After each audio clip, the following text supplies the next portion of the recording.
বরেণ্য ব্যক্তিত্ব শ্রদ্ধেয় মাওলানা তাজুল ইসলাম সাহেব, সম্মানিত ওলামায়ে কেরাম, প্রিয় উপস্থিতি, আসসালামু আলাইকুম ওয়া রাহমাতুল্লাহি ওয়া বারাকাতুহু। একটি নির্দিষ্ট বিষয়ে অল্প সময় আমি কথা বলবো, মাগরিবের মধ্যেই আমাদের কথা শেষ করতে হবে। খুব গুরুত্বপূর্ণ আল্লাহ তাআলার পয়গম্বর জনাব রাসূলুল্লাহ সাল্লাল্লাহু আলাইহি ওয়াসাল্লামের হাদিস থেকে আমরা কথা শুনেছি। সময়ের জন্য অনেক ব্যাখ্যা উনি হয়তো করেননি, আমরা বুঝেছি সব কথা।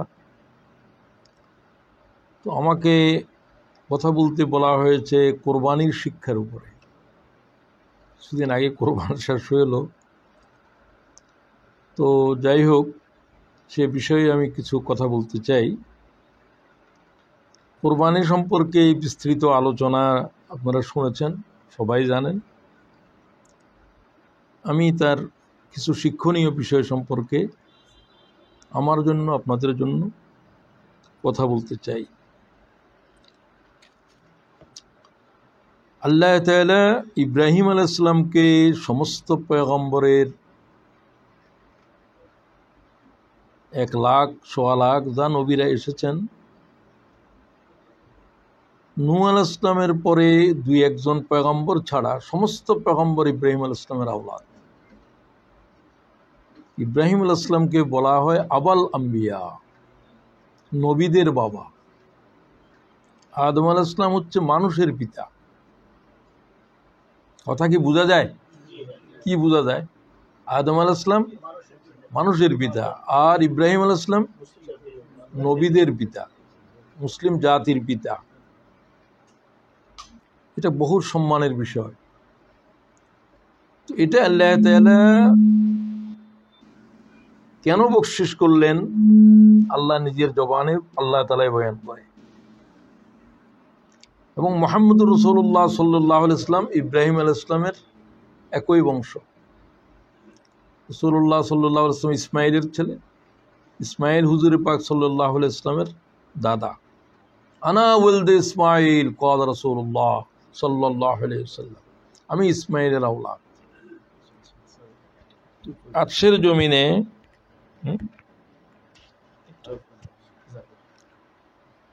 ইব্রাহিম আলাইহিস সালামকে দেখার পরে জিবরাইল আলাইহিস সালাম বললেন, এই আপনার দাদা ইব্রাহিম। সাতবক আসমানের উপরে বাইতুল মামুরের চেহানের ভিতরে বসা ছিল। নবী করিম সাল্লাল্লাহু আলাইহি ওয়াসাল্লাম চেহারার দিকে তাকিয়ে বললেন, আমি লাখো পয়গম্বরকে দেখেছি, ইব্রাহিম আলাইহিস সালামের চেহারার ভিতরে আমার চেহারা বসে রয়েছে। আমি তাকে দাদা বলেই সম্বোধন করেছি। তিনি আমাকে বললেন, তুমি আমার আওলাদদের ভিতরে শ্রেষ্ঠ, তুমি মানব ইতিহাসের শ্রেষ্ঠ সন্তান। তো তোমার উম্মতকে আমার একটা সালাম দিবে, আর তোমার উম্মতকে বলবে, যেটা ইমাম মুসলিম বিশুদ্ধ সনদে হাদিস বর্ণনা করেছে। সে কথাটা বলেই আমি কথা শুরু করব। তোমার উম্মতের সালাম দেবে, এবং উম্মতেরা প্রতি নামাজে ইব্রাহিমকে সালাম দিতে আসে। এটা সুন্নতে মুআক্কাদা। ইমাম আবু হানিফার মাযহাবে ইমাম শাফি এটাকে ফরজ বলেছেন। ইমাম শাফির মাযহাবের ভিতরে দরুদ শরীফ নামাজে পড়া ওয়াজিব। তারা তো ওয়াজিব বলেন না, ওনারা ওয়াজিবকে ফরজ বলেন। তো যাই হোক, তোমার উম্মতকে বলবে 4টা জিকির যেন ভুলে না যায়, যার এক একটা জিকিরের জন্য এক একটা বৃক্ষ এখানে রচিত হবে, উঠবে। সে যখন জান্নাতে আসবে তখন তার বৃক্ষের ছায়া 70 বছর পর্যন্ত কোনো ঘোড়সওয়ার ছায়া অতিক্রম করতে পারবে না। সুবহানাল্লাহ বলেন। সে জিকিরগুলো রাসূলুল্লাহ বর্ণনা করেছেন উম্মতের বলে, ইব্রাহিম আলাইহিস সালাম তোমাদের কাছে এটা বলেছেন, সুবহানাল্লাহ আলহামদুলিল্লাহ ওয়ালা ইলাহা ইল্লাল্লাহ আল্লাহু আকবার। এর উপর আর কোনো জিকির নেই। জিকিরের হালকার ভিতরে কি জিকির হয় কি না হয় এ সমস্ত আলোচনা করার আমার সময় নেই। তাহলে জিকির তো সবচেয়ে সহজ। জিকির আল্লাহ তাআলার সাথেই সব, অন্য কারো কোনো জিকির নেই। কোনো ব্যক্তির নাম ধরে ধরে কেউ যে হাসিনা হাসিনা, খালেদা খালেদা, এগুলো এই কোনো জিকির? ওটা জিকির করা হচ্ছে। এরকম কোনো পীর, কোনো বুজুর্গের কারো নামের উপরে কোনো জিকির নেই। জিকির কার হবে? সুবহানাল্লাহ, আলহামদুলিল্লাহ, ওয়ালা ইলাহা ইল্লাল্লাহ, ওয়াল্লাহু আকবার। একেবারে বিশুদ্ধভাবেই এটা, এই জিকিরদের উপরে কোনো আর কথা নেই। তো প্রতি নামাজে পড়তে পারেন, সবসময় আমরা পড়তে পারি, চলাফেরায়, অজুতে, বেঅজুতে, সবসময়। وَإِذِ ابْتَلَى إِبْرَاهِيمَ رَبُّهُ بِكَلِمَاتٍ فَأَتَمَّهُنَّ, সূরা বাকারার 124 আয়াত। আমি ইব্রাহিমকে কঠিনভাবে পরীক্ষা নিয়েছি, ইব্রাহিম তামাম পরীক্ষায় পাশ করেছে। আল্লাহর পরীক্ষায় পাশ করা খুব সহজ নয়, খুব কঠিন। আল্লাহ তাআলার দয়া ছাড়া আল্লাহর পরীক্ষা, আল্লাহর ধরা থেকে কেউ রেহাই পাবে না। রাসূলুল্লাহ বলছেন আমিও পাবো না। হুজুর আপনিও কি আপনার ইবাদত বন্দেগী দ্বারা আল্লাহর ধরা থেকে রেহাই পাবেন না? কই পাবো না। সুবহানাল্লাহ বলেন। আল্লাহ তাআলার দয়া ছাড়া কেউ বেড়া পার হইতে পারবে না, নবীও পারবে না, রাসূলুল্লাহও পারবেন না। বিশুদ্ধভাবে বর্ণিত হয়ে গেল। আল্লাহ তাআলার দয়া আল্লাহর শাস্তির উপরে বলবত্তর। সাবাকাত রাহমাতি আলা গজবি, আমার দয়া আমার গজবের উপরে শাস্তি দেওয়ার ক্ষমতার উপর বলবত্তর, কঠিন। তো আল্লাহর শাস্তির ক্ষমতা বেশি না দয়ার ক্ষমতা বেশি? ক্ষমতার ভিতরে আল্লাহ তাআলাই বলেন যে আমার ক্ষমতার মধ্যে আমার মায়া, আমার দয়া, আমার শাস্তি দানের ক্ষমতার উপর বলবত্তর। সুবহানাল্লাহ। এটা আছে বিদায়িত বান্দারা দুনিয়ার উপরে আছে। এত নাফরমানের পরে কি করে আল্লাহ বরদাস্ত করে এগুলো? আমি আশ্চর্য হলাম সেদিন আলোচনা এমনি পড়তে পড়তে, শয়তানের বাহাদুরি এবং আল্লাহর সাথে বিতর্ক দেখে আল্লাহ কি করে বরদাস্ত করে এগুলো। কত বড় হালিম। তো আল্লাহ তো এভাবে ধরেন না, এটা আল্লাহর নিয়ম নয়। ঠিক আছে বান্দা যা করছো করো, কতটুকু যাবে তুমি, কিন্তু আলটিমেট তো আল্লাহর সামনে সবাইকে যেতে হবে। ক্বালা ইন্নী জাইলুকা লিন্নাসি ইমামা, সমস্ত পরীক্ষা উত্তীর্ণ হয়েছে। এই পরীক্ষাগুলো কিরকম? দুনিয়ায় এমন কোনো বস্তু নাই যার প্রতি আপনার মায়া আছে, মানুষের মায়া থাকে, এগুলো মানুষ কাছে রাখতে চায়। যেমন আমার আব্বা আম্মা, আমার ছেলে সন্তান, আমার নাতিপুতি, আমার সম্পদ, এগুলোর প্রতি মানুষের মায়া আছে না নাই? এত বেশি যে এগুলো মানুষ হাতছাড়া করতে চায় না। এমন কোন মায়ার বস্তু নাই যা আল্লাহ ইব্রাহিম থেকে কেড়ে নেয় নাই, পরীক্ষার জন্য ছিনিয়ে নেয় নাই, বা আল্লাহর পথে দিতে বলেন নাই। একটা বস্তু আপনি পাবেন না। কি জন্মভূমির মায়া, কি আব্বা আম্মার কথা বলেন, কি আপন ছেলে এখন জন্মগ্রহণ করলো, আল্লাহর কাছে 86 বছর বয়সে একটা বাচ্চা চাইলেন, ও আল্লাহ আমার তো মরণের সময় এসে যাচ্ছে, আমার তো কোনো ছেলে সন্তান নাই, আমার দুইটা স্ত্রীর ঘরে, রব্বি হাবলি মিনাস সালিহিন ফাবাশশারনাহু বিগুলামিন হালিম। 86 বছর বয়স তখন ইব্রাহিম আলাইহিস সালাম। ইব্রাহিম আলাইহিস সালাম 120 বছরের উপরে তিনি হায়াত পেয়েছেন। কাবা শরীফ যখন বানেন তখনও তিনি 100 বছরের ভিতর। আচ্ছা যাক, তো সমস্ত দুনিয়ার মায়ার বস্তু আল্লাহ ইব্রাহিম থেকে একটা একটা একটা একটা জানের মায়া, জীবন্ত আগুনে পরীক্ষা করেছে আল্লাহ। সন্তান হয়ে যাওয়ার পরে বললেন সন্তানকে বনবাসে দাও, বিচ্ছেদ করো তোমার থেকে, তোমার স্ত্রীকে সহ। এগুলোর কোনো কেন আল্লাহ ইব্রাহিমকে বলে, ইব্রাহিম আলাইহিস সালামকে বলেনও নাই, ইব্রাহিম আলাইহিস সালাম জানতেও চান নাই। ও আল্লাহ আমাকে ছেড়ে দিলে এত বছর বয়স পরে বাচ্চাটা থেকে আমি পৃথক হয়ে যাব, হাজার হাজার মাইল দূরে কোথায় নিয়ে যাবা? তোমাকে যেখানে জিব্রাইল নিয়ে যেতে বলে ওখানে যাও। ভাবতে পারেন আপনি? স্ত্রী থেকে বিচ্ছেদ, বাচ্চা থেকে বিচ্ছেদ, জন্মভূমি থেকে বিচ্ছেদ, মা বাপ থেকে বিচ্ছেদ, পরিবার থেকে বিচ্ছেদ, জন্মভূমি থেকে বিচ্ছেদ।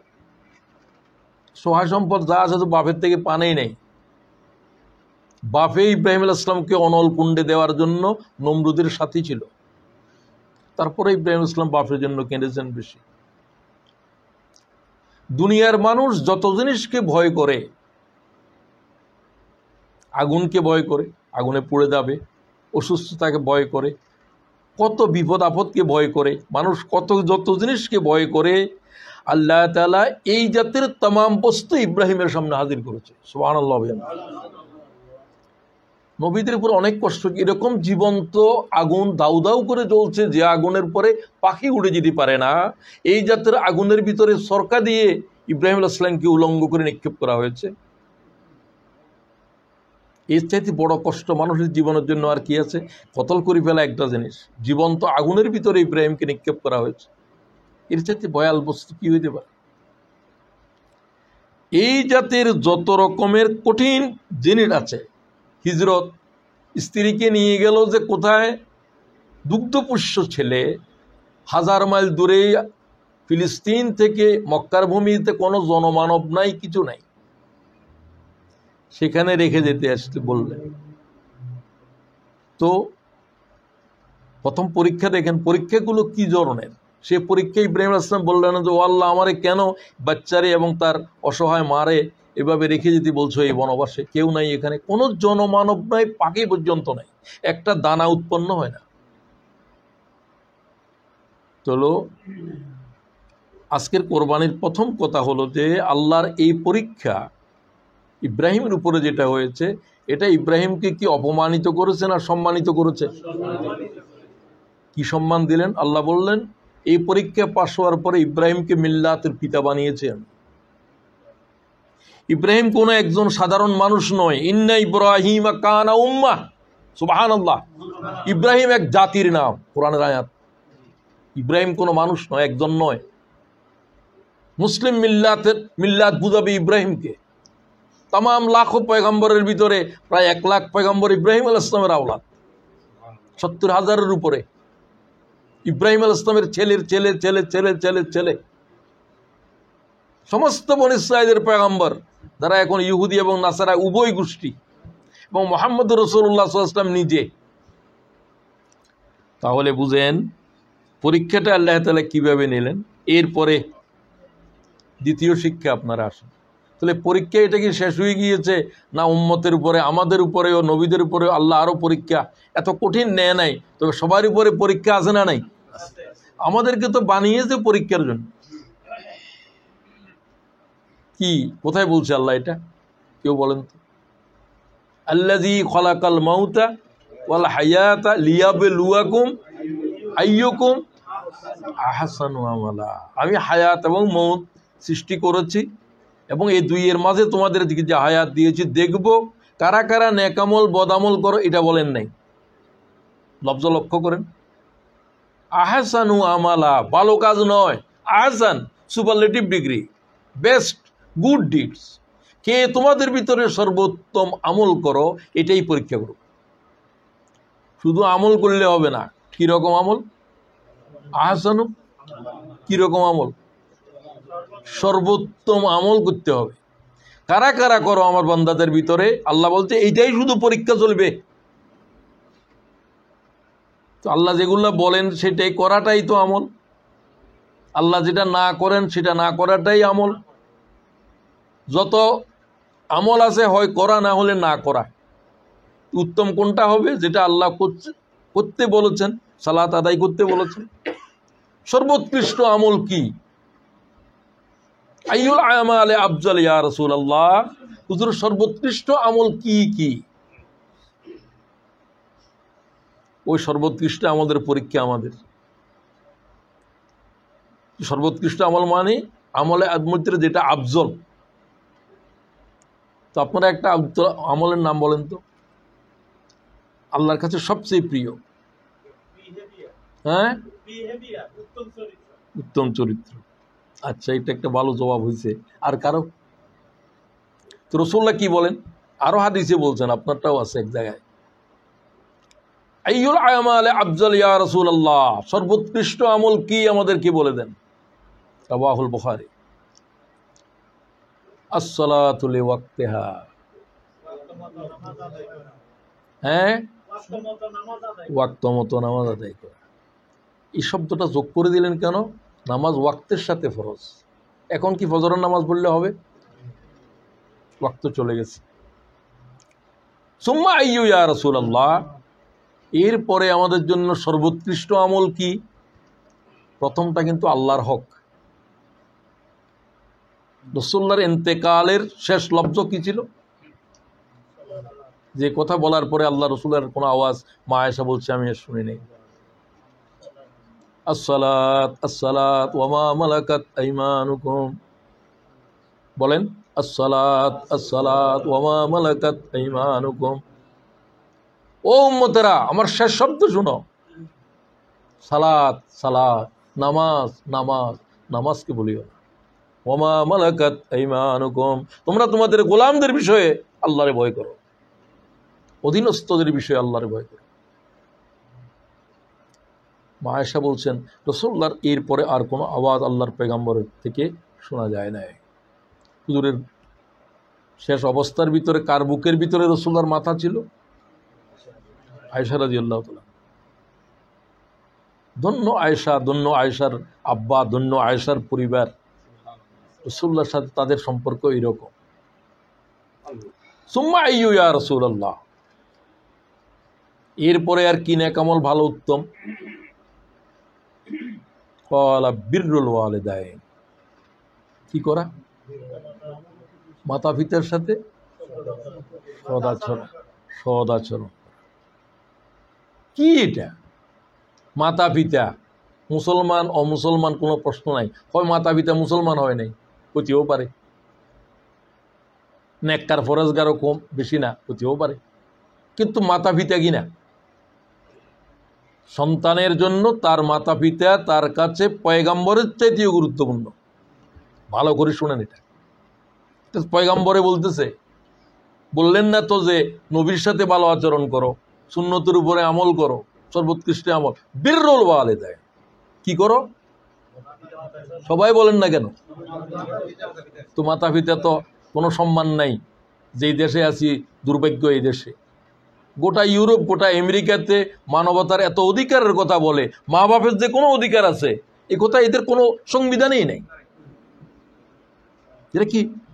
যাদের সংবিধানে মাতা পিতার কোনো উল্লেখ নাই, পরিচয় নাই, এদেরকে তো মানব বলা মুশকিল। এরা কুকুরের অধিকার পর্যন্ত বলেছে, প্রাণীর অধিকার পর্যন্ত বলে, আছে কিনা? কুকুর পাললে পয়সাও দেয়, কিন্তু কুকুরের কি হক, কতবার ঘুরাইতে হবে, কি করতে হবে, কিরকম জায়গায় নিতে হবে, খাবার কিভাবে দিতে হবে, আছে না নাই? যে সমস্ত হাঁসগুলো চড়তেছে পার্কের ভিতরে, সে সমস্ত কিছুর পর্যন্ত অধিকার সম্পর্কে সংবিধানে লেখা আছে, অথবা তাদের ট্রেডিশনে আছে। কি দুর্ভাগ্য! মাতা পিতা তাদেরকে জন্ম দিল, তাদের কোনো অধিকার আছে কিনা এদের সংবিধানে কি করে নাই, এদের মানবাধিকারের ভিতরে কি করে নাই? এর চেয়ে বেদনা কি হইতে পারে? ভালোর ভিতরে অনেক কিছু খারাপ আছে, অনেক কিছু ভালো আছে, তো ভালোগুলো আমরা গ্রহণ করি, খারাপগুলো আমরা গ্রহণ করব না। আমরা কি এদের মাদকতা গ্রহণ করব না? এটা তোমরা তো তাদের জন্য এটা হারাম নয়। মৌলানা যেটা বললেন, যেই দেশের সংবিধানে নারীতে নারীতে বিয়ে বৈধ, পুরুতে পুরুতে সংসার বৈধ, এদেরকে মানুষের স্তরের নিচে নেওয়া ছাড়া তো কোনো উপায় নাই। কারণ যেগুলো পশুর ভিতরে পর্যন্ত নাই, এগুলো আমাদের কিতাবে তো আছে। তো আমাদের জন্য এগুলো আলোচনা, তাদের জন্য তাদের দেশে থাকি আমরা, তাদের বিষয়ে তাদের সাথে, সেগুলোর সাথে তো আমাদের, কারণ আমাদের পার্সেন্টেজ হলো 5%, সে 6%, তো 96% মানুষ তো আমরা মুসলমান নই এই দেশে। সুতরাং সে সমস্ত আমাদের দরকার নাই। আমরা আমাদের জেনারেশন কীভাবে রাখবো ঠিক মতো, আমরা আমাদের আওলাদদের কি দিনের উপর রাখতে পারবো কিনা, এটাই আমাদের ভাবনার বিষয়। ভাত নিয়ে, তরকারি নিয়ে, খাবার নিয়ে কোনো চিন্তা নাই, এসব আছে, সব কিছু সরকারই গ্রহণ করবে, কিন্তু আমার বাচ্চাটাকে দিনের উপর রাখার কি দায়িত্ব সরকারের আছে? নাই। এটা কার? এটা আমার আপনার। বিররুল ওয়ালিদাইন। ইয়া রাসূলুল্লাহ, আমার আব্বা আমার কি হক আমার উপরে? শুধু একটাই শুনেন, এটা তো একটা আলোচনার বিশাল এক জগৎ। মা হাক্কুল ওয়ালিদাইন ইয়া রাসূলুল্লাহ, আমার আব্বা আমার কি হক আমার উপরে? ক্বালা হুমা, হুমা, তারা দুইজনেই, জান্নাতুকা ওয়া নারুকা, তোমার জন্য জান্নাত, তোমার জন্য জাহান্নাম। তোমার মায়ের পায়ের নিচে জান্নাত, বাপ তোমার জান্নাতের দরজা। সুবহানাল্লাহ। ক্বালা রাসূলুল্লাহ সাল্লাল্লাহু আলাইহি ওয়াসাল্লাম, মায়ের পায়ের নিচে জান্নাত, বাপ জান্নাতের দরজা। সুবহানাল্লাহ। এরা যা বলে তা কবুল হবে, পয়গম্বরদের মতোই কবুল হবে, ভালো বলুক খারাপ বলুক।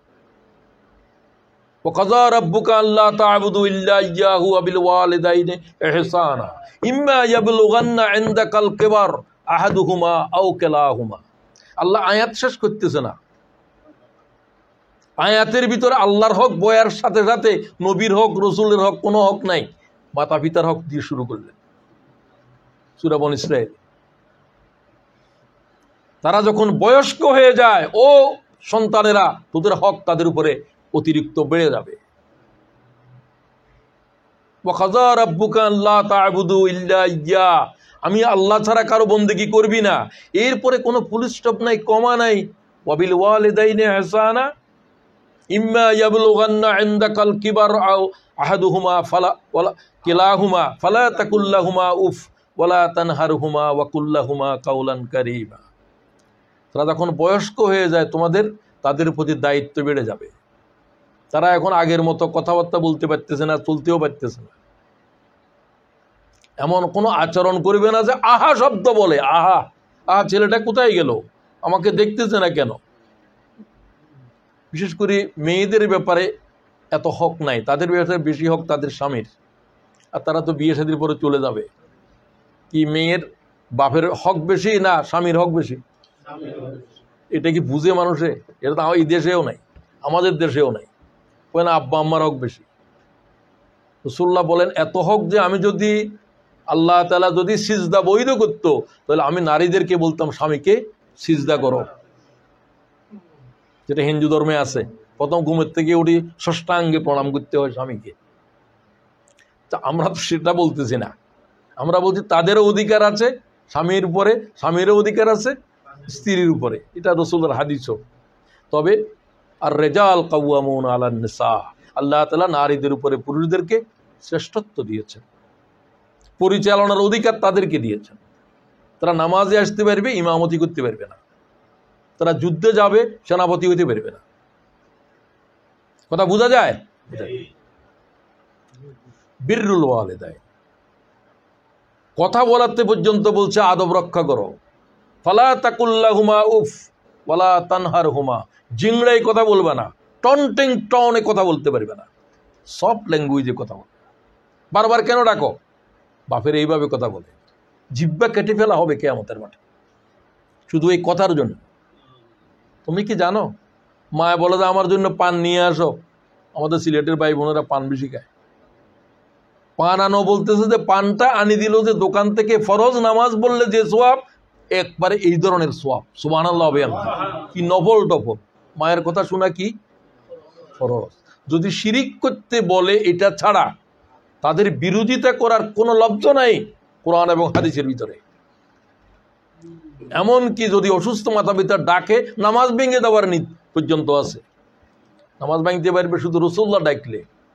এক সাহাবী হুজুর ডাকলেন, সে নামাজে ছিল, আসলেন পরে, হুজুর বললেন তুমি জানো না নবী ডাক দিলে নামাজ ভেঙে ফেলতে হয়?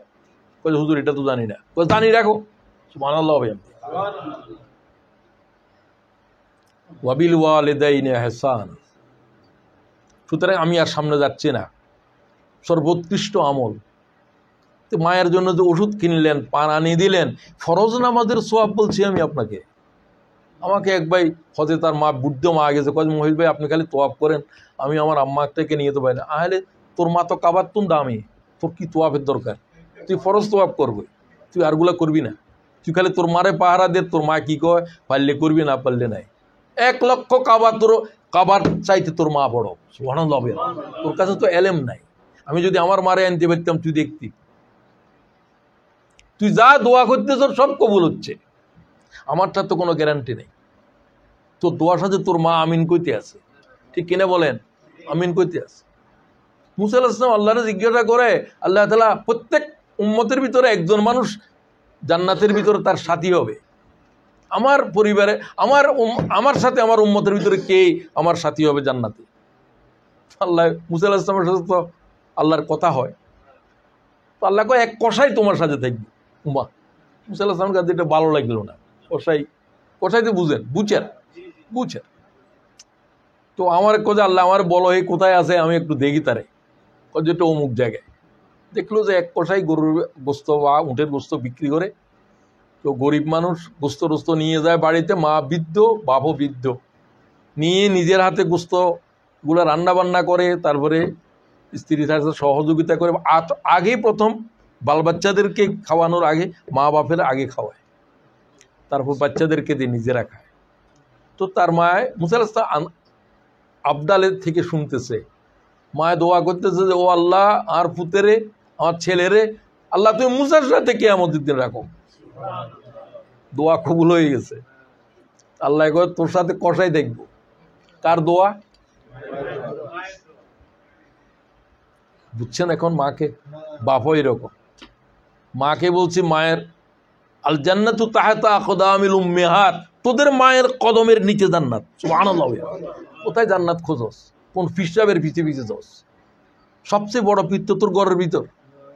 ফির সাহেবের দোয়া কবুল হবে কোনো দলিল আছে? এটা তো কবুল হবে দলিল আছে। সুম্মা আইয়ু ইয়া রাসূলুল্লাহ, হুজুর আরেকটা নেক আমল করেন সর্বোৎকৃষ্ট, আল জিহাদ ফি সাবিলিল্লাহ।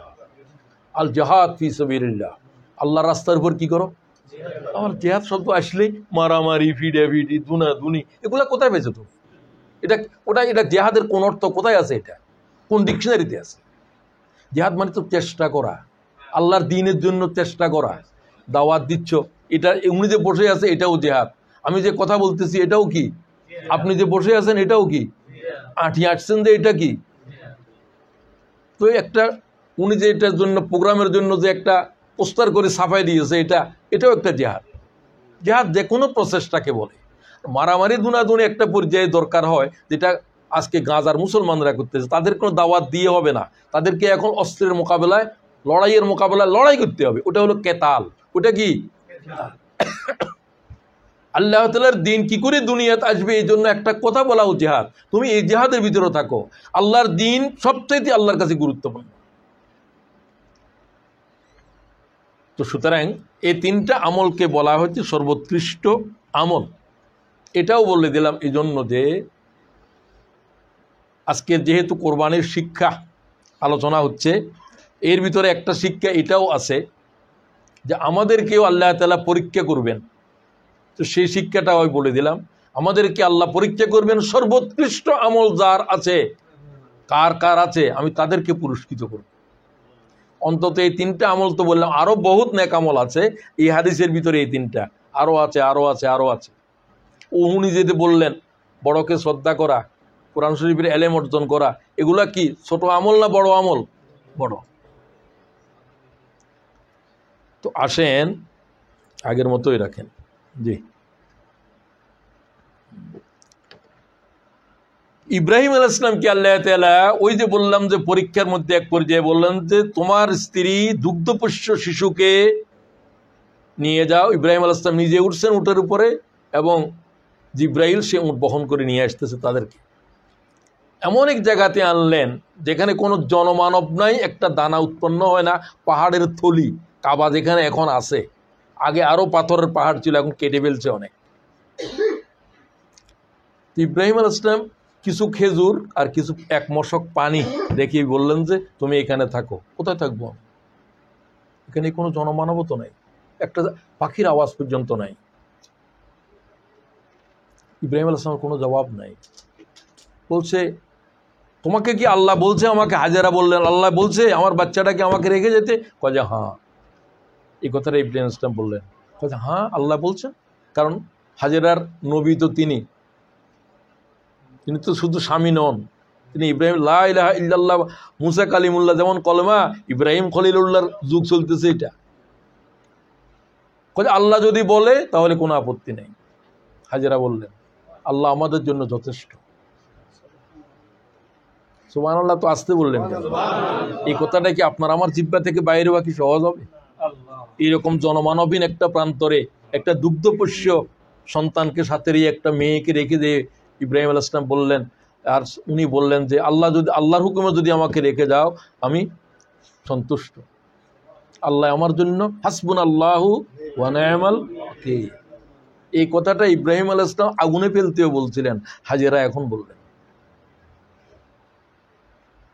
আল্লাহ যথেষ্ট মানে কি? ইব্রাহিমকে যখন আগুনে ফেলতেছে, আকাশের ফেরেশতারা চিৎকার করে বলছে, ও আল্লাহ ইব্রাহিমের বৎসর করে ফেলতেছে, আল্লাহ আমি কি সাহায্য করতে পারবো? জিবরাইল বলছে, তুমি কি সাহায্য করতে চাও? আমি তো এক ডানার আঘাত সইতে পারবে না, সমস্ত আগুনের কুণ্ডলী নমরুদ শুদ্ধ কোথায় চলে যাবে। 600 ডানা জিব্রাইলের, এক ডানা আঘাত করলে পৃথিবী দেখবে না। সুবহানাল্লাহ। আল্লাহ জিব্রাইলকে বলছে সবচাইতে শক্তিশালী আমার মালায়েকাদের ভিতরে, এই লক্ষ ফেরেশতাকে নিয়ন্ত্রণ করে। তো তুমি সাহায্য যদি করতে চাও যাও। নবীরা তো ফেরেশতাদের সাথে কথা বলে, জিব্রাইল তাদের বন্ধু। ইব্রাহিম আলাইহিস সালামকে সে অবস্থায় জিব্রাইল বললেন, আমি কি আপনাকে সাহায্য করতে পারি? কি সাহায্য করবা? কয় আপনাকে তো আগুনে ফেলে দিচ্ছে। কয় আমার আল্লাহ কি দেখতেছে না? দেখতেছে না। কয় দেখতেছে। কয় তুমি কেন? আমার আল্লাহ যদি চায় যে ইব্রাহিম আগুনে জ্বলে যাবে, আগ্রহী ইব্রাহিম আগুনে জ্বলে যাবে, তোমার সাহায্য আমার প্রয়োজন নাই। ইমাম বুখারী বলছে তার জিহ্বা থেকে শুধু একটা আওয়াজ বাইল, হাসবুনাল্লাহু, আমার জন্য আমার আল্লাহই যথেষ্ট। জিব্রাইলের পক্ষে কি নমরুদের কুণ্ডলীর কি হুকুম করার কোনো অধিকার আছে? সেটা কার? ইয়া নার কুনি বারদাও ওয়া সালামান আলা ইব্রাহিমের জন্য শান্তিদায়ক ঠান্ডা হয়ে যা। সুবহানাল্লাহ। 40 দিন পর্যন্ত আগুনের কুণ্ডলীর ভিতরে ছিল। ইব্রাহিম বলছে আমার জীবনে আমি যেন তখন জান্নাতের ভিতরে ছিলাম। জান্নাতের মেওয়া খেয়েছেন, সবাই দেখতেছে। এরপরে এই জাতেরা ঈমান আনে নাই। 40 দিন পরে জ্বলন্ত আগুন থেকে বের হয়ে আসলো, একটা পশম পর্যন্ত জ্বললো না। এটা দেখার পরে কোনো জাত, ওই জাতের লোকরা ঈমান আনলো না ইব্রাহিমের প্রতি। সুবহানাল্লাহ। জাতের নির্মম নিষ্ঠুরেরা, শুধু স্ত্রীর সাথে, বাপ পর্যন্ত বাপ তো হচ্ছে নমরুদের বড় সেলা, সে খোদা বানায়, খোদা বিক্রি করে, এই সমস্ত কাম, ধর্মীয় মন্ত্রী। এক স্ত্রী হাজেরা ছাড়া আর কিছু নাই। আর বাতুস পুত্র ঈমান আনছে তার উপরে, লূত। এই তিনজনেই বেরিয়ে আসলেন, ফিলিস্তিনের দিকে রওনা হলেন। ইন্নী মুহাজিরুন ইলা রাব্বি, ইব্রাহিম আলাইহিস সালাম বললেন আমি আল্লাহর পথে সব ছেড়ে দিয়ে আসলাম। মা বাপ নাই, জন্মভূমি নাই, কিছু নাই। সে ইব্রাহিমের ওই যে পরীক্ষার পর পরীক্ষা, পরীক্ষার পর পরীক্ষা। ইব্রাহিম আলাইহিস সালাম রেখে দিয়ে আসার কিছু পরে স্ত্রীকে কিছু দেখালেন না, তিনি কাবা শরীফের দিকে পড়ে চোখের পানি ছেড়ে দিলেন। কান্না আসলে স্বাভাবিক। তো ইব্রাহিম আলাইহিস সালাম কি বলছেন আল্লাহ তাআলার জবানে শুনেন। সূরা ইব্রাহিমের ভিতর, সূরা ইব্রাহিম বলে একটা সূরা আছে না, রব্বানা ইন্নী আসকানতু মিন যুররিয়্যাতি বিওয়াদিন গায়রি জি যারইন ইনদা বাইতিকাল মুহাররাম। ও আল্লাহ, আপনার নির্দেশে আমার দুগ্ধপুষ্য সন্তান এবং তার আম্মাকে আমি জনমানবহীন এমন এক উপত্যকা রেখে যাচ্ছি যেখানে একটা দানা উৎপন্ন হয় না। ও আল্লাহ, তুমি তাদেরকে নামাজীদের ভিতরে শামিল করো। প্রথম দোয়া কি? রব্বানা লিয়ুকিমুস সালাত, নামাজ কায়েমকারী বানাও। সুবহানাল্লাহ। রিজিক টিজিকের কথা পড়ে। আপনার আমার আওলাদদের প্রতি, সন্তানদের প্রতি আমার দায়িত্ব এইভাবে, রব্বানা লিয়ুকিমুস সালাত, সালাত কায়েমকারী বানাও তাদেরকে। কি বাপ হলেন আপনি, নামাজ পড়তে পড়তে কপালে দাগ, আমার বাচ্চা নামাজ পড়ে না, আমার মেয়ে নামাজ পড়ে না, আমার স্ত্রী নামাজ পড়ে না, আপনার নামাজ আপনাকে জান্নাতে নিতে পারবে? খোদার কসম পারবে না। হ্যাঁ, চেষ্টা করার পরে, বারবার করার পরেও কিছু পরে কিছু পড়ে না, তারপরে আরও চেষ্টা চলতেছে, তাহলে রেহাই আছে। তাদেরকে মেনে নিলেন এইভাবে, কোনোদিন বললেন না কিছু, তাহলে শাস্তি দুনিয়া থেকে শুরু হবে। ইস্ট লন্ডন মসজিদে 14 সালে, আমি তখন 14 সালে আমার ছেলের কনভোকেশনে আসছিলাম, এরপর তো আমি চলে গেছিলাম, আবার 16তে আসছি আমি। তো এক লোক, ছেলে একটা, বাপের কিরকম আঘাত করছে, বাপের মাথা ফুলে রক্তাক্ত, সিলেটের মানুষ। তো আমাকে ও কাঁদতেছে, আর জিল্লুর রহমানকে কি বলতেছে, তখন জিল্লুর রহমান আমির ছিল, এখানকার এমসি এর আমির ছিল। জিল্লুর রহমানের অনেকে চিনেন মনে হয়, আচ্ছা না চিনলে অসুবিধা নেই। জিল্লুর রহমান বলে একজন ভালো মানুষ, একজন দাঈ ইলাল্লাহ, তো আমার বন্ধু। তো আমি কাছে গেলাম, জিবরাইল কেঁদে কেঁদে কি বলে, তো আমি ওর কথা বুঝতেছি না ভালো করে, আস্তে আস্তে বলতেছে, চোখের পানি। তো আমাকে জিল্লুর ভাই বুঝিয়ে দিলেন যে ছেলেকে নামাজে ডাকছে ফজরের, ছেলে তো নামাজে আসে নাই, বাপের চুল ধরে যে ওয়ালের ভিতর মাথারে মেরেছে, সমস্ত মাথা চারিদিকে ক্ষত, বাপ কাঁদতেছে মসজিদে বসে। যে অবস্থায় বাপের চুল ধরে ছেলে আঘাত করে, এই অবস্থায় কি ডাক দিলে ডাক আসবে? ওই যে তিনি বললেন, বাচ্চা নামাজে আসলে মিয়া তুমি ধাক্কা মারো, ছেলেরা কেন আসবো? কেন না আসলে এরকম হবে যে আরে তোমার মতো নামাজি বাপেরা এরকম ধাক্কা মেরে আহত করবে, তোর আমার ঘুম ভাঙলি কেন? ডাকার দরকার কি তখন ছিল? 16 বছর 15 বছরে, না 6 বছর 7 বছরে?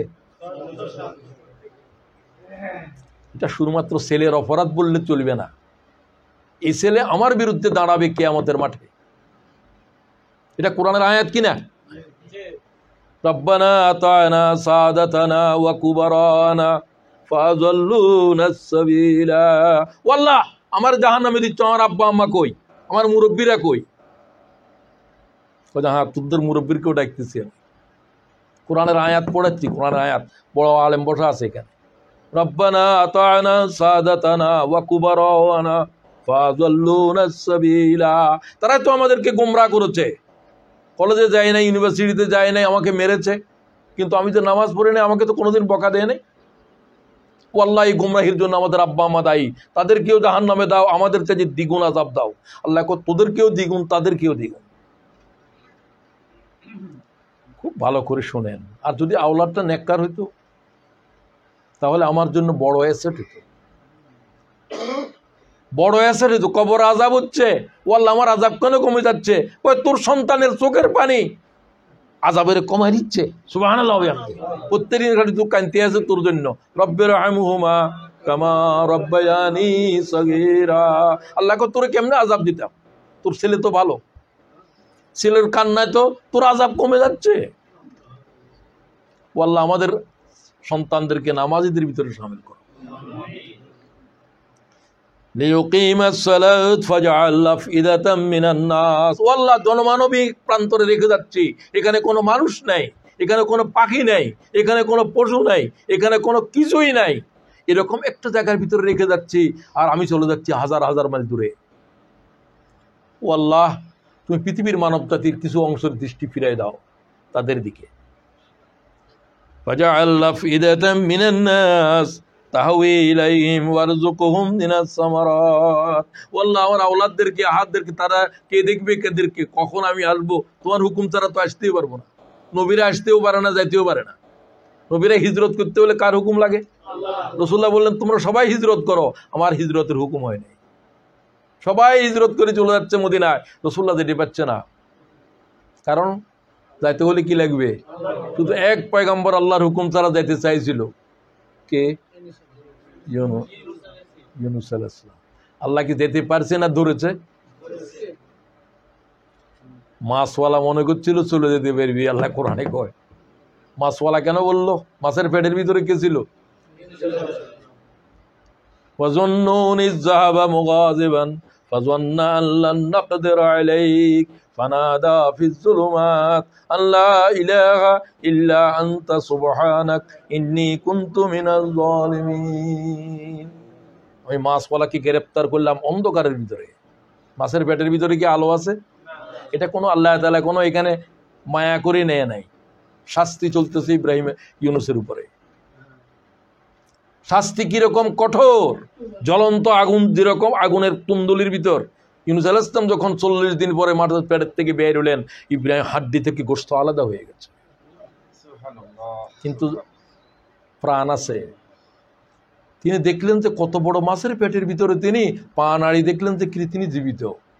অন্ধকার, তিনি বসতে চেষ্টা করলেন, তারপর বসানো দাঁড়ানোও যায়। ইউনূস আলাইহিস সালাম দাঁড়িয়ে আল্লাহ তাআলাকে সিজদা করেছে ওই জায়গাতে। সুবহানাল্লাহ।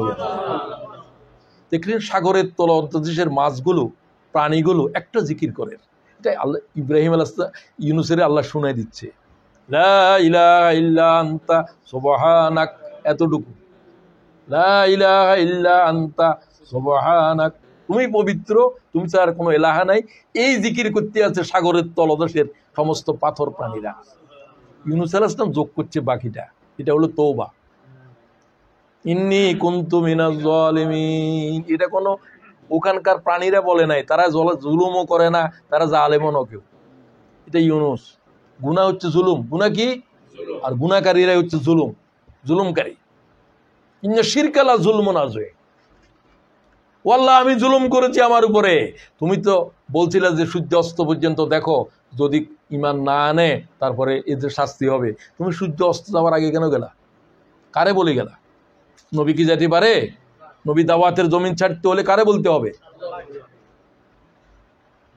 এই ওই যে বললাম, রাসূলুল্লাহ সাল্লাল্লাহু আলাইহি ওয়াসাল্লাম বললেন যে আমার তো এখন যাওয়ার হুকুম হয় নাই, আমি যেতে পারবো না, তুমি যাও। শুধুমাত্র বললেন যে আবু বকর তুমি থাকিও, তুমি আমার হিজরতের সাথী, যাওয়ার সময় তোমাকে নিয়ে যাবো। আর সব চলে যাচ্ছে। কি প্রসঙ্গে বলছিলাম? প্রসঙ্গ ভুলে গেলে কেমন হবে? হ্যাঁ, আল্লাহর হুকুম ছাড়া নবীরা দাওয়াতের জমিনও ছাড়তে পারে না, এটা বুঝাইতে চাচ্ছিলাম। কি প্রসঙ্গে? লাআল্লাহুম ইয়াশকুরুন, তাদেরকে আল্লাহ তুমি ফল ফলাদি থেকে রিজিক দাও এবং তারা যেন শুকরগুজার হয়। এই দোয়া থেকে এই আমরা শিখলাম আওলাদদের প্রতি আমাদের যে মায়া, সেটা কতটুকু। তাদেরকে প্রথম নামাজই বানাইতে হবে। নামাজ আল্লাহর কি জাতের হুকুম, এটার কোনো মাপ নাই, এটার কোনো রোজা তরক হয়ে গেছে ফিদিয়া দাও, নামাজের কি দিবা? কোনো কাফারা, কোনো ফিদিয়া আছে? কথা বলেন না কেন? আপনারা কে বলছে? কয়ে আমার আব্বা তো নামাজ, তোমার আব্বা নামাজ না পড়লে তোমার আব্বারে কও গই, ও তুমি মাপস গই। নামাজ, রোজা নাই, রোজা করে যেতে পারে নাই, রোজার ফিদিয়া দাও, এক মিসকিনকে 2 বেলা আহার করো। তো ওলামায়ে কেরাম অবস্থা দেখে, যেহেতু এটা নামাজের হুকুম, রোজার হুকুম, দোনোটাই আল্লাহর হুকুম, এটার জন্য আছে এটার জন্য তো নাই, কিছু করার নাই, সেই হিসাবে আলেমেরা এটা নিজেদের রায় দিয়েছে। এটা খারাপ নয় এক সেন্সে। তারা বলতে চান যে ঠিক আছে, তো নামাজের যেরকম ফিদিয়া, যেহেতু এখন তো চেয়ার নাই দুনিয়ায়, নামাজগুলো আদায় করতে পারবে না, কাজা আদায় করতে হবে। তাই যদি না করতে পারে, যদি হুঁশ থাকে, কাজা আদায় করতে পারে। কারণ নামাজ কেন নাই? রোজা তো এরকম নাই, থাকতে পারতেছো না 6 ঘন্টা থাকো, 12 ঘন্টা থাকতে পারতেছো না 8 ঘন্টা থাকো, আছে নাকি এরকম নিয়ম? নাই। সূর্য অস্ত পর্যন্ত থাকতে হবে 8 ঘন্টা, বা 24 ঘন্টার ভিতরে সূর্য অস্ত গেলে 23 ঘন্টা রোজা থাকতে হবে। অনেকে বলেন যে আরো কমে থাকলে অন্য দেশে কোনো হুকুম নাই, 24 ঘন্টার ভিতরে সূর্য উদয় অস্ত যেখানে হচ্ছে, সেখানে যদি 1 ঘন্টা রাত থাকে 23 ঘন্টা রোজা থাকতে হবে। কথা বোঝা গেল? এটা মশলা বলতেছি। এটা আছে অনেক দেশ, এই ইউরোপে আছে। আচ্ছা, যাই হোক, অনেকে আবার ফতোয়া দেন এখন যে পার্শ্ববর্তী দেশের সাথে ইফতার করো, এটাও আলেমদের, তারা কিভাবে দেয় জানি না, তারা তাদের কাছে। তবে আমি যে আলেমের রায় দিচ্ছি, এটা খুব মহাক্কেক আলেম, আমি আল্লামা মওদুদির রায় দিচ্ছি। তিনি খুব তাহাকিকার আলেম। তিনি বলেন 24 ঘন্টা যদি দিন রাত কোথাও হয়ে থাকে, সেখানের জন্য 24 ঘন্টার ভিতরে সূর্য যতক্ষণ ডুবায় গেছে এবং আরেকবার উদয় হওয়া পর্যন্ত, এটাই হলো যে তার রোজা না রাখার সময়। বোঝা গেল? গেল। আচ্ছা, হ্যাঁ, হইতে পারে কোনো ব্যক্তি এতক্ষণ থাকতে পারছে না, ডিহাইড্রেশন হচ্ছে, তখন সে রোজা ভাঙতে পারবে, সেটা তো অসুস্থতার কারণে। কথা বুঝছেন নি? আবার আপনি যদি এরকম বলে দেন, ওই আমাদের মতিউর রহমান কি আজাহারি একটা আছে, তুই বলছো রিক্সাওয়ালারা কীভাবে রোজা রাখবো, ওই রোজা রাখবো, তুই তোরা এই ফাতোয়া দিতে বলছে কে? তোর হ্যাঁ, যে অসুস্থ হয়ে গেছে, থাকতে পারতেছে না, সে রিক্সা না চালাইলেও রোজা কি করতে পারবে? ভাঙতে পারবে। শরীয়তের কোনো হুকুমে লা ইউকাল্লিফুল্লাহু নাফসান ইল্লা, বলো ইল্লা উসআহা, আল্লাহ সাধ্যের অতিরিক্ত কোনো বোঝা বন্দার উপরে চাপায় না। বন্দা যখন পাইতেছে না, ভেঙে ফেলো, তো রোজা ভাঙতে পারবে। নামাজের হুকুম কিরকম? দাঁড়াই পাইতেছো না, ফরজ, বসে পড়ো। তুমি বললো তো চেয়ারে বসলে হইতো না, তোর কে বলছে? এই সমস্ত ফতোয়া কেন জারি করো? বলতে সে হাঁটি হাঁটি আসছে, হাঁটি হাঁটি তো আমিও আসছি, আমি তো সিজদা দিয়ে উঠতে পারি না। তো তুমি তো আমার বিমার জানো না, তুমি দেখো এই লোকটা গাড়িতে আসলো, হাঁটি হাঁটি আসলো, লাঠি নিচ্ছে আর কি, মসুদে হাঁটি চেয়ারে বসলো কেন? চেয়ারে বসলো কেন? তুমি এ কথা জিজ্ঞাসা করার কে? এত আলেম কাবা শরীফে তুমি জানো না? হাজার হাজার চেয়ারের ভিতরে লোকেরা নামাজ পড়ে। তাকে তো আল্লাহ ইজাজত দিয়েছে, সে যদি চেয়ারে বসে পড়তেও না পারে, শুয়ে শুয়ে পড়তে পারবে, ঠিক কিনা বলেন? পারবে। এটা তো বিধান, তো আল্লাহ তাআলা বিধান দিয়েছে বন্দার জন্য। তুমি বলো তো পড়তে হবে? লা ইউকাল্লিফুল্লাহু নাফসান ইল্লা উসআহা, তুমি গোলামের কি বিধান দেওয়ার অধিকার? না, এগুলো বলবেন না, এগুলো নিয়ে বাড়াবাড়িও করবেন না। খোদার ওয়াস্তে করবেন। তো বলতেছিলাম, এরপরে আরেকটা শিক্ষার দিকে এখন আসেন। আমি প্রথমে বলেছি পরীক্ষা। ইব্রাহিম আলাইহিস সালামের পরীক্ষা যেমন হচ্ছে, আমার আবা আপনার জীবন জিন্দিগির পরীক্ষাও চলবে। এরপরে আসেন, ইসমাইল ইব্রাহিমকে জবাই করার নির্দেশ 3 দিন স্বপ্নে দেখলেন। 7 তারিখে দেখলেন, 8 তারিখে দেখলেন, 9 তারিখে দেখলেন স্বপ্নে। আল্লাহ নির্দেশ দিতে পারতো, আল্লাহ নির্দেশ দেন নাই। নবীদের স্বপ্ন ওহি, নবীদের স্বপ্ন ওহি বহু রকম আছে। মৌমাছিরও আল্লাহ ওহি করে, আপনি এগুলো বুঝবেন না, আমিও বুঝবো না। 18 কিলোমিটার পর্যন্ত একটা মৌমাছি পথ হারাবে না।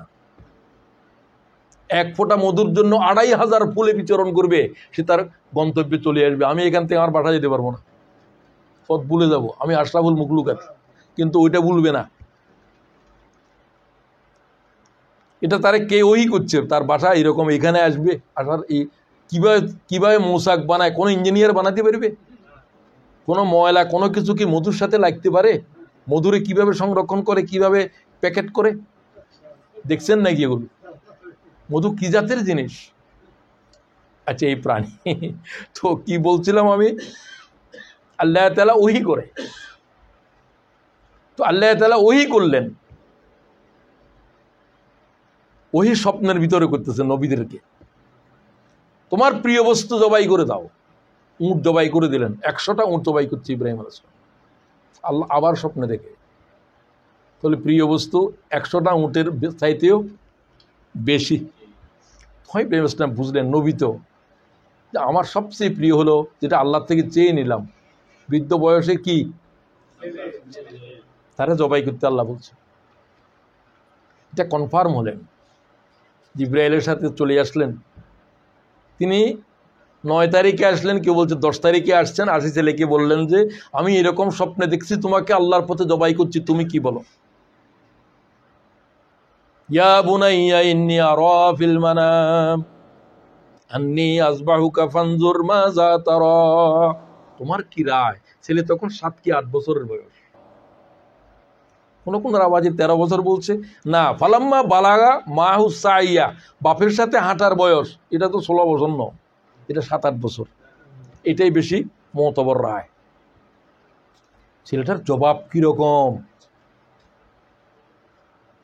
এই ধরনের ছেলে জগতের ইতিহাসে আরেকটা পয়দা হয়েছে আমার জানা তো নাই। এটা তো নবী, আসলে ঘোষণা হয় নাই, কিন্তু আসলে কি, ইয়া বাতিফাল, হে আমার আব্বা। সে তো নবী, ছেলেও জানে, ছেলেও তো তার কলমা পড়ে। আপনি আল্লাহ যা কিছু আপনাকে নির্দেশ দিয়েছেন তাই করেন। তাই কি, আমারে জবাই করে দেন। সাতাজিদুনি ইনশাআল্লাহু মিনাস সাবিরিন। আমি আল্লাহর পথে কোরবান হওয়াকে কি করব? ইনশাআল্লাহু মিনাস সাবিরিন, কি করব? ধৈর্যের সাথে মেনে নেব, ধৈর্যশীলদের ভিতরে আমি শামিল হব। নামাজেরও তো সময় হয়ে গেছে, আর ক মিনিট আছে মাওলানা? আচ্ছা, 10-12 মিনিটে শেষ করে দেব। আল্লাহ তাআলা তৌফিক দাও। তো তারা এই প্রস্তাব দেওয়ার সাথে তারা এখন 2 জন রাজি হয়ে গেল। মারে আর কোনো পরামর্শ নিল না, বলল ছেলেকে তৈরি করে দাও মিনাতে। মিনা হচ্ছে কোরবানির জায়গা। এখনো পর্যন্ত কোরবানি কোথায়? 10ই জিলহজ্জা। ফালাম্মা আসলামা দিবসন, 2 জন রাজি হলো, একজন কোরবানি করার জন্য আর একজন কোরবানি হওয়ার জন্য। আল্লাহ তাআলা লব্জ দেখেন, ফালাম্মা আসলামা ওয়া তাল্লাহু লিল জাবিন, চেহারার উপরে উপর করে শোয়ে দিল। ছেলে বলল, আব্বা আমার দিকে আপনি তাকাইয়েন না, আপনার মায়া আসবে। আমার উপরে, আমি নিচের দিকে, আমার ঘাড়ের উপরে তরবারি চালান, আমার মাথা জুদা করে ফেলেন। আমার রক্ত থেকে আমার আম্মা আমার রক্ত সইতে পারবে না, আমার থেকে আমার সাদা কাপড়টা খুলে ফেলেন। এগুলো সব কিতাবের ভিতরে আহমদ শফি সাহেব তার মারিফুল কোরআনে একবারে ডায়লগ উল্লেখ করছে, সেগুলো আলোচনা করার সময় পেতেছে। আচ্ছা, যাই হোক। তো ইব্রাহিম আলাইহিস সালাম আমার আপনার তরবারিটা ধার দেখেন, ছেলে কয়, মানে তাড়াতাড়ি জবাই করে দেন। ওয়াতাল্লাহু লিল জাবিন, তরবারি চালানো শুরু করলেন। তরবারি দিয়ে ইব্রাহিম আলাইহিস সালাম, কেউ বলছে চোখ বেঁধে ফেলেছেন, তরবারি চালাচ্ছেন, কিরে কাটা যাচ্ছে না, ছেলে কথা বলছে। তখন আল্লাহ তাআলা বললেন, জবাই করা কোনো কোরবানি নয়, কোরবানি করার জন্য যে সিদ্ধান্ত নিয়েছো এটাই কোরবানি। সুবহানাল্লাহ। লা ইয়ানালাল্লাহু লুহুমুহা ওয়ালা দিমাউহা, আল্লাহর কারো রক্তেরও প্রয়োজন নাই, গোশতেরও প্রয়োজন নাই। ওয়ালাকিন ইয়ানালুহুত তাকওয়া, আল্লাহ বান্দার হৃদয়ের ভিতরে কি আছে এটাই দেখে। আল্লাহ কোরবানি হয়ে গেছে তার। সুবহানাল্লাহ ওয়া বিহামদি। ইয়া ইব্রাহিম কাদ সাদ্দাকতার রুয়া ফাইন্নাকা, আমি স্বপ্নকে তুমি বাস্তবায়ন করেছো, আর স্বপ্ন দরকার নাই। কাদ সাদ্দাকতার রুয়া, তোমার স্বপ্ন দেখেছো, জবাই করেছো, জবাই হয়ে গেছে, আমি জবাই কবুল করলাম। ইসমাইল জবিউল্লাহ। সুবহানাল্লাহ ওয়া বিহামদি। তুমি দুম্বা জবাই করো। 40 বছর পর্যন্ত এই দুম্বারে পালিতে আছে ওখানে। এই যে আল্লাহ তাআলা ইব্রাহিমকে বাঁচালেন, আল্লাহ এই শব্দটা কি বললেন, এটা গুরুত্বপূর্ণ। আমি ইব্রাহিমকে বাঁচালাম, ইসমাইলকে বাঁচালাম এক বিশাল কোরবানির বিনিময়ে। এই আয়াতটা একটু ভালো করে বুঝতে হবে, এটা আজকের আলোচনার সবচেয়ে গুরুত্বপূর্ণ কথা। তিনি তখন বললেন যে আমাকে আল্লাহ তাআলা ওয়াফাদাইনাহু বিযিবহিন আযীম, ফিদিয়া বলা হয় রক্তপণকে। ওই যে নামাজ পড়তে পারলেন না ফিদিয়া, রোজা রাখতে পারলেন না ফিদিয়া, কোরবানি দি তোমাকে তার জীবন বাঁচাইলাম ফিদিয়ার বিনিময়ে। র্যানসম, ইংরেজিতে বলে র্যানসম, বাংলা হলো যে মূল্য, জীবন মূল্য অথবা অন্য কিছু। একটা লোকের খুন হয়ে গেছে, এখন তুমি হয় খুনের বদলা খুন, না হলে রক্তপণ দাও, এটা ঠিক করে দেওয়া হবে। 100টা উটের দাম দাও, যদি তার গোষ্ঠীরা মানি যায় ছেলেপেলেরা, তাহলে এটা দিয়ে হবে। আল্লাহ বললেন এক বিরাট কোরবানির বিনিময়ে আমি ইসমাইলকে বাঁচালাম। কি বিরাট কোরবানি! ইসমাইল তো বেঁচে গেল, দুম্বা জবাই করে দিল, এই কোরবানি শুরু হলো। মা হাযিহিল আযাহি ইয়া রাসূলুল্লাহ, কোরবানি কি? সুন্নাত আবিকুম ইব্রাহিম, ইব্রাহিম আলাইহিস সালাম যে কোরবানি উদ্বোধন করেছেন, জবেহে আযীম, কিয়ামত পর্যন্ত ইসমাইলের জায়গার ভিতরে ফিদিয়া, লাখ কোটি কোটি কোটি কোটি জীবন আল্লাহর রাস্তার উপরে কোরবান হতে থাকবে। সুবহানাল্লাহ। এটা হলো জবেহে আযীম, এটা হলো বড় কোরবানি। কোটি কোটি বছর চলতে থাকবে, কোটি কোটি জীবন দিতে থাকবে। আপনারা আমরা সেই কোরবানিতে অংশ নেব প্রতি বছর একবার, যাদের তৌফিক আল্লাহ দিয়েছেন। তা না হলে অন্য ত্যাগ করবেন। জীবন কোরবানি এটা খুবই দামি এক ইবাদত। বলা হয়েছে আজকের এই দিনে মা আমেল ইবনু আদম ইয়াউমান নাহার আহাব্বু ইলাল্লাহি মিন ইহরাকিদ দাম, কোরবানি বলে নাই ইহরাকিদ দাম, কোরবানির দিবসে রক্ত প্রবাহিত করার চাইতে আল্লাহর কাছে আর কোনো ইবাদতের দাম নাই। সুবহানাল্লাহ। আজকের দিনের সবচেয়ে বড় ইবাদত রক্ত প্রবাহিত করো। কার জন্য? আল্লাহর জন্য, ইব্রাহিমের জন্য না। ইব্রাহিম কার জন্য রক্ত প্রবাহিত করে? তো সবকিছু ইন্না সালাতি ওয়া নুসুকি ওয়া মাহইয়া ওয়া মামাতি লিল্লাহি, আমার নামাজ, আমার কুরবানি, আমার ত্যাগ, আমার জীবন, আমার মরণ কার জন্য? ব্যাস, সর্বশেষ এই সব কিছু আলোচনা করলে ইব্রাহিমের জীবন, ইসমাইলের জীবন, হাজেরার জীবন, কি জিনিস আপনারা খুঁজে পান? একটা বড় জিনিস কি দেখিতে পাওয়া যায় না? কি ধৈর্য তারা আল্লাহর সিদ্ধান্তের উপরে।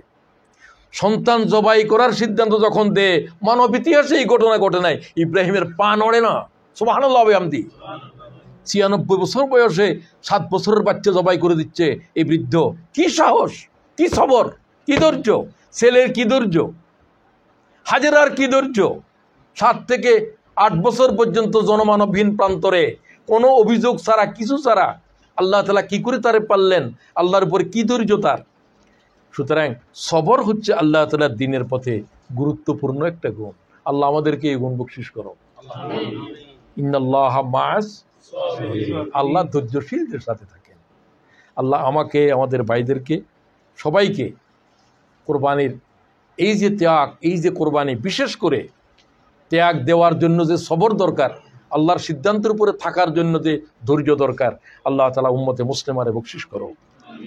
যেহেতু তুমি কোরবানি তোমার কাছে বড় নয়, তোমার কাছে তাকওয়া বড়, খোদাভীতি বড়।